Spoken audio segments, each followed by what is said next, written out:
Good afternoon. I'm Jerry Verbal, and I'd like to introduce Ruth Ives, who joined Jardineros in 1972. She was also vice president in the 1980s. Ruth, what was the club like in the 1970s? Well, it was a lifesaver for me because I had just moved here, and the first people I met were the women in the garden club, and they were so friendly, and they got me into the club, and it was just a nice time, and I met so many people that have remained my friends. Where did you meet? We met in the homes, each other's homes, and once in a while we would meet at the church if we didn't have another place to meet. I remember you telling me that there were a lot of artists in the group. Is that true? There were, yes. In fact, Placitas, I think, was known as kind of an artist colony, and there were. It seemed as if everybody had some kind of a specialty, and we used to laugh because our programs were such a variety of things, and once in a while we'd laugh and say, well, we even discussed gardening sometimes. And I also, how did they address you in the newspaper or in public?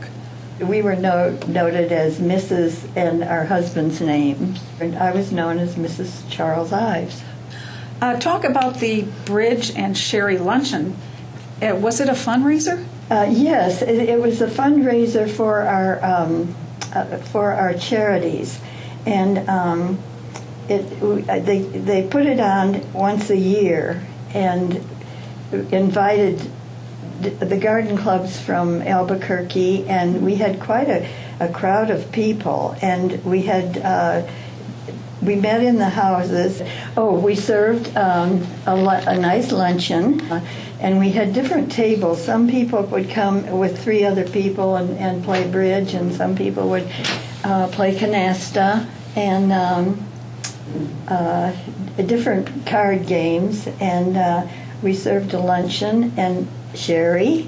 And what else, Ruth? I remember putting out ashtrays, so I think that we were smoking at that time. There was not a no. A lot of smoking going on, which I thought, wow.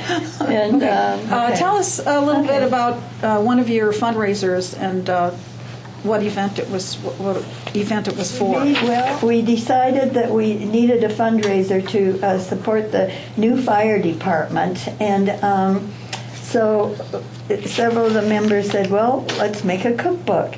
And so everybody in Placitas, it's a wonderful book, everybody in Placitas almost gave recipes. And the front of it is the introduction of the Jardineros, and then the history of a short history of Placitas. And it was just so much fun to do, and we had several artists that illustrated it, and in the back they had kitchen hints and cleaning hints and even recipes for your pets. Tell us a little bit about the 4th of July parade and how it all started. It was in 1976, the bicentennial, and they notified us from Bernalillo what would we like to do to celebrate the bicentennial on the 4th of July. And I remember Elaine Slusher, kind of in a joking way, said, well, why don't we have a parade?